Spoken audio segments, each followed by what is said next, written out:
할렐루야, 주님을 찬양합니다. 2월 24일 금요일 새벽입니다. 함께 기도하시겠습니다.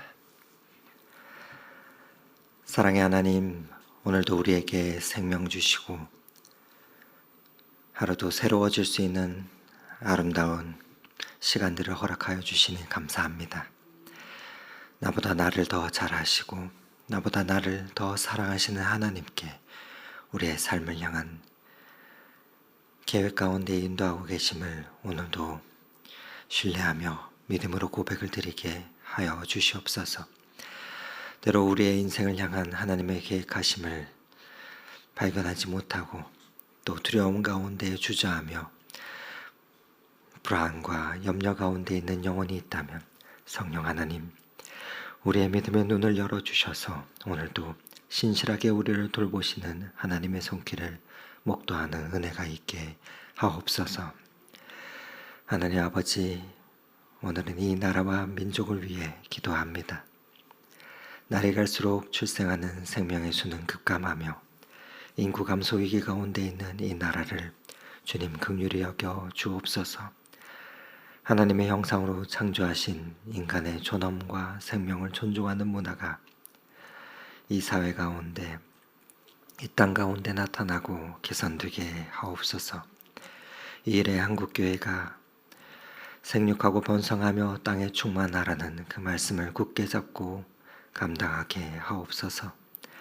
생명의 하나님, 사회적, 경제적 부담 등으로 미래에 대한 염려로 결혼과 또 출산에 대한 부정적 인식이 자라며 또 거우며 경험하였던 부정적 가정의 모습으로 인해 아름다운 가정을 이루는 것에 대한 소망을 잃어버린 이 시대의 청년들을 주님 긍휼히 여겨 주옵소서. 그 10년 가운데 복된 가정을 이룰 때 허락하시는 놀라운 하나님의 은혜를 사모하는 마음을 부어주시고 또한 소원하게 하옵소서. 그리하여 결혼한 거룩한 혼인 제도 안에서 담아놓으신 복음의 비밀과 가정으로 나타나시는 하나님 나라의 복을 또한 발견하는 은혜가 있게 하옵소서. 각 가정마다 하나님의 때를 기다리는 젊은 청년들에게 만남의 축복을 허락하여 주옵소서. 무엇보다 주님의 자녀들이 자기의 생각과 정욕을 부추기는 세상을 사랑하지 않고 하나님 말씀 안에 거하게 하옵소서. 그리하여 진리 안에서 하나님을 경외하는 마음을 주셔서 생명을 소중히 여기는 거룩한 믿음의 세대로 세워지게 하옵소서. 하나님 또한 결혼 후 많은 시간이 지났지만 아기가 생기지 않아 오래도록 새 생명을 기다리며 태의 문을 열어주시기를 기다리는 가정이 있습니다. 주님, 생명이 주께 있사오니 간절히 기다리는 그 가정 가운데 하나님 오랜 기다림 가운데 있는 가정을 주님 축복하여 주셔서 젖먹이의 복과 태의 복을 열어주시고 생명의 기쁨과 경이로움을 경험하는 놀라운 축복을 누리게 하옵소서. 하나님, 이제 말씀 앞으로 나아갑니다. 말씀을 보고 기도할 때 우리의 삶을 인도하시는 하나님의 세미한 음성을 들려주시고 우리가 그 음성에 담대히 응답할 수 있도록 인도하여 주옵소서. 오늘도 그 길로 우리를 인도하시는 우리 주 예수 그리스도 이름으로 기도드립니다. 아멘.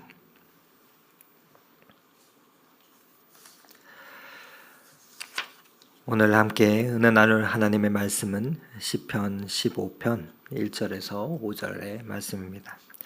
함께 은혜 나눌 하나님의 말씀은 시편 15편 1절에서 5절의 말씀입니다. 하나님의 말씀을 봉독해 드립니다. 여호와여, 주의 장막에 머무를 자 누구오며 주의 성산에 사는 자 누구오니이까.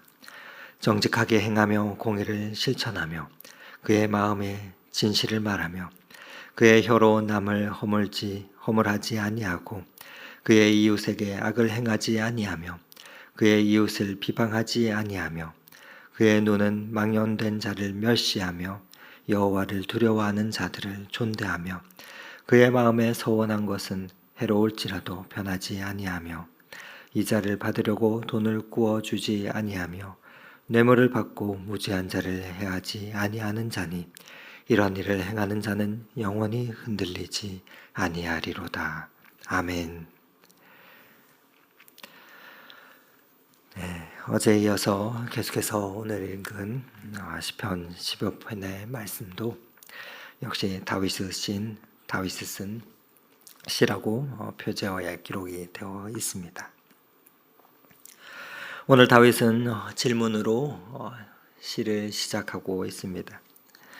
다윗이 제시한 첫 질문이 무엇입니까? 우리 1절 말씀을 다시 한번 같이 읽어보도록 하겠습니다. 여호와여, 주의 장막에 머무를 자 누구 오며 주의 성산에 사는 자 누구 오니까? 주의 장막에 머무를 자 누구 오며 주의 성산에 사는 자 누구입니까? 이 말씀을 다른 말로 표현하면 하나님과 참다운 교제를 나눌 자가 누굽니까? 그것을 묻고 있는 것입니다. 주님과 합당한 교제를 나누려면 어떠한 심령과 또 어떠한 삶이 있어야 되겠습니까? 하는 그러한 말씀을 오늘 하고 있는 것입니다. 보통 우리가 교회에 들어와 있으면 그러한 사람들에게 이러한 질문을 하지는 않습니다. 교회에 속해 있기 때문에 괜찮다고 여기기 때문입니다. 하지만 다윗의 생각은 달랐습니다. 마음과 삶으로 믿음의 고백과 헌신을 증명한 사람만이 주의 장막과 성산에 합당한 사람이라는 것입니다. 좋은 교회, 좋은 목사님을 만났다고 우리의 신앙도 좋다고 자신 있게 이야기할 수 있을지요? 우리는 스스로 교회와 또 공동체에 온전히 그 믿음으로 들어와 있는지 늘 날마다 우리의 신앙을 점검하며 돌아보며 자문해야 할 것입니다. 우리가 분명히 알아야 할 것은 오늘 본문 말씀은 예수님을 안 믿는 사람을 보고 말하는 것이 아닙니다. 이미 믿는다 고백하는 자들에게 주시는 말씀입니다. 오늘 다윗은 가장 먼저 장막을 언급하고 있습니다. 주님의 장막입니다. 장막은 과거에 이스라엘 백성들이 출애굽할 때 모세를 통해 거룩한 성소를 두신 곳을 말합니다. 다른 말로 성막입니다. 우리가 출애굽기를 읽어보면 이 성막을 주신 이유를 알 수 있게 됩니다. 출애굽기에는 1장에서 19장까지는 애굽에서 나오는 말 그대로 출애굽에 관한 이야기가 담겨 있습니다. 그래서 애굽에서 어떻게 해서 나오게 되었다 기록되어 있습니다. 그러면서 이어지는 20장부터가 율법의 말씀인데 20장에는 십계명의 말씀이 나옵니다. 그런데 출애굽기 25장부터는 무엇이 나오느냐 하면 이 성막에 관한 내용이 기술되어 있습니다. 그러니 성막은 무엇을 우리에게 가르쳐 주시는 말씀이냐 하면은 바로 이 하나님과 동거하며 동행을 보여주시는 그러한 장소이자 그러한 말씀입니다. 즉 하나님께 구원받은 백성이 계속적으로 하나님의 그 말씀을 받고 또 그 말씀대로 섬기는 것을 우리에게 알려주시기 위한 곳이 이 성막이라는 말입니다. 그런 면에서 구원받지 않는 사람은 이것과 관계가 없는 것입니다. 그러니 하나님의 은혜로 구원받은 사람이 하나님의 귀한 율법의 말씀을 받아 그 법도를 따라서 하나님의 십과 법으로 하나님과 계속적으로 교통하며 교제해야 하는데 그 교제의 장소가 성막이라는 말입니다.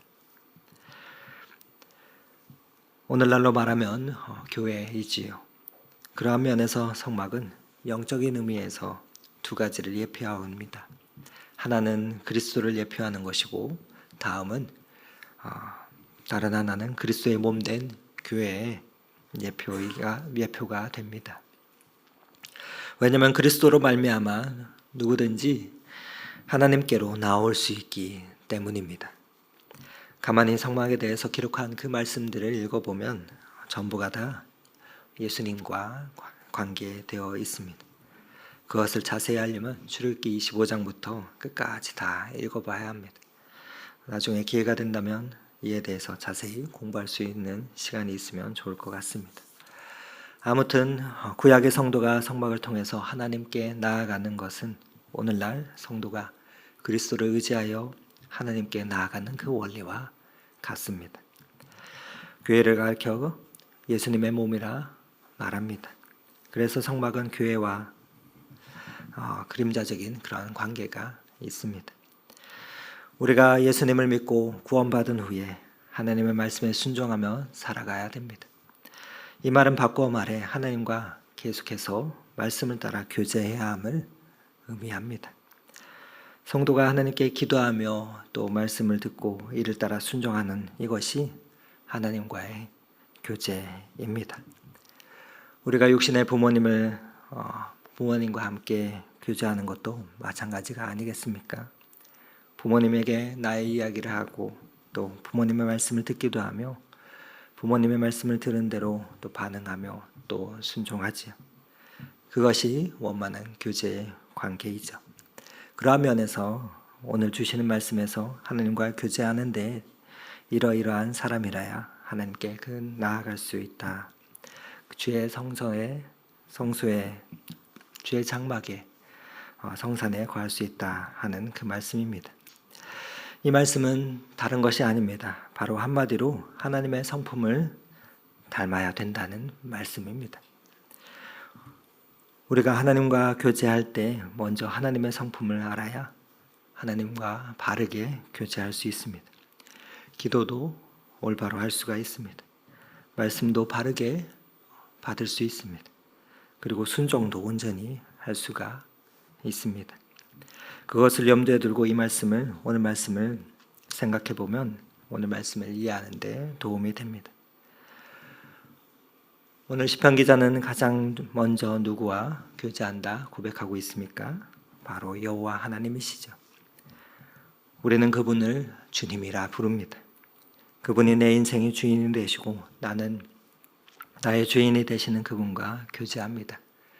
그렇기에 오늘 시편 기자는 가장 먼저 주의 장막을 외치고 있는 것입니다.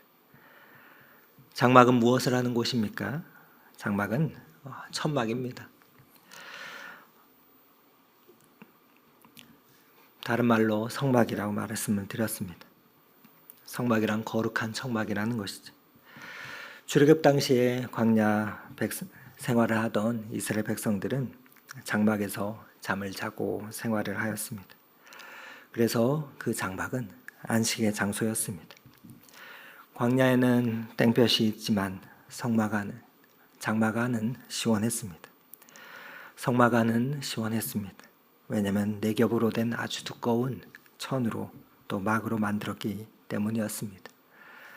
그 안에 들어가면 바깥 열기가 못 들어왔기 때문이죠. 이처럼 광야에서도 안식하는 장소가 장막이었습니다. 하나님과 성도가 친밀히 교제하며 평안을 누리는 장소가 이와 같습니다. 그러한 면에서 우리가 교회에 나올 때 하나님께 나아갈 때 편안하고 반가운 마음으로 그래서 나갈 수 있어야 합니다. 하루 종일 직장에서 또 혹은 밖에서 일하다 저녁에 우리가 집에 돌아오면 어떻습니까? 우리의 심령이 마음이 긴장이 풀립니다.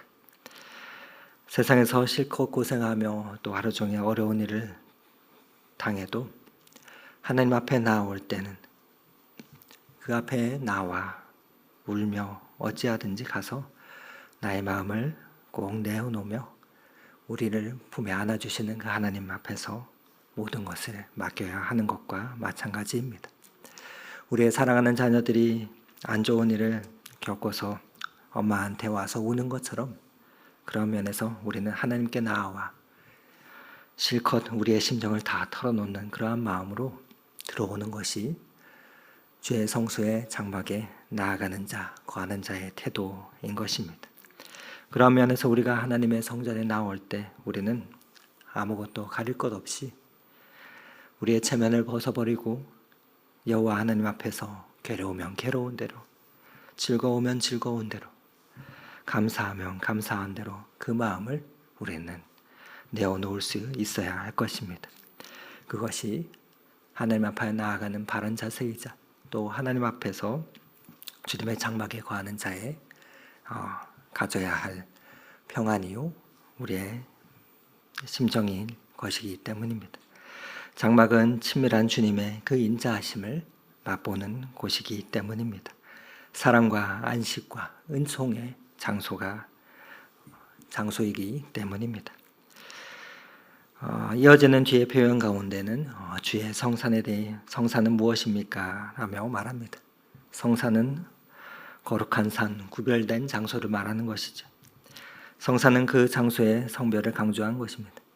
그러한 면에서 그것은 진리의 처소다라는 말입니다.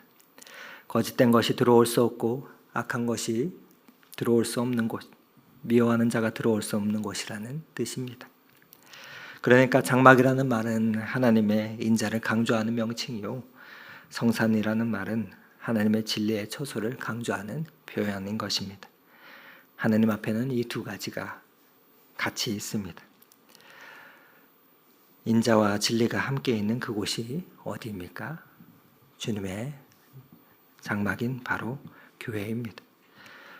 그곳에 거할 자가 누구인가? 그곳에서 하나님과 교제할 자가 누구인가? 거룩한 삶을 체험하고 그 은혜를 받으려면 어떻게 해야 되겠느냐? 그것을 보여주려 이 말씀을 오늘 우리에게 주시고 있는 것입니다. 그래서 2절부터는 거룩과 사랑, 거룩과 진리 이 두 가지를 주님의 처소에서 체험하려면 어떠한 방향으로 살아가는 자가 되어야 하느냐를 알려주시고 있습니다. 2절부터 5절 말씀을 다시 한번 한 목소리로 같이 읽어보도록 하겠습니다. 정직하게 행하며 공의를 실천하며 그의 마음에 진실을 말하며 그의 혀로 남을 허물하지 아니하고 그의 이웃에게 앙을 행하지 아니하며 그의 이웃을 비방하지 아니하며 그의 눈은 망령된 자를 멸시하며 여호와를 두려워하는 자를 존대하며 그의 마음에 소원한 것은 해로울지라도 변하지 아니하며 이자를 받으려고 돈을 구워주지 아니하며 뇌물을 받고 무례한 자를 해하지 아니하는 자이니 영원히 흔들리지 아니하리로다. 무엇입니까? 주님의 장막에 거하는 자가 되려면 너희들도 하나님을 닮아가야 된다는 것입니다. 우리가 읽은 2절에서 5절의 그 내용은 모두 하나님의 성품입니다. 그 하나님의 성품과 형상을 닮아가는 것이 우리가 그분의 장막에 머물고 주님의 성산으로 나아가는 목적인 것이지요.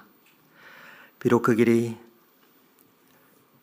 하루아침에 이루어지지는 않을지라도 우리는 날마다 하나님께 나아와서 기도로 말씀으로 또 찬송으로 예배하는 가운데 하나님과 날마다 교제하며 하나님께서 그런 자들에게 허락하시는 영영이 요동치 아니하는 선물을 곧 진리의 사람으로 세움을 받아야 할 것입니다. 바라기는 오늘도 주님의 성전에서 기도 가운데 그 하나님의 성품을 맛보고 또 주님과의 친밀한 교제 가운데 이 하루도 그 하나님의 모습을 닮아가며 그 하나님의 성품을 닮아 삶의 수많은 문제들 앞에서도 세상에서도 흔들리지 아니하고 살아갈 그 힘과 평안을 덧입는 저와 여러분의 복된 삶이 이 한날이 되시기를 오늘 이 말씀 의지하며 축원을 드립니다. 함께 기도하시겠습니다. 귀하신 주님 계신 곳 그 백성 함께 모이네. 다 함께 주를 만나니 그곳은 거룩하도다. 겸손한 사람 마음에 주 항상 같이 계셔서 외로움 없게 하시고 천국에 인도하시네. 그렇습니다. 하나님, 찬송의 가사처럼 주의 장막에 나와 이 아침 우리의 간구를 아뢰입니다. 기도 가운데 주님의 심정과 우리의 간구가 하나가 되게 하시고 그렇게 조금씩 하나님을 닮아가게 하옵소서. 이하로도 선한 목자 되시는 우리 주님께서 우리를 사랑으로 인도해 주실 줄 믿습니다. 때마다 순간마다 함께 동행하여 주옵소서.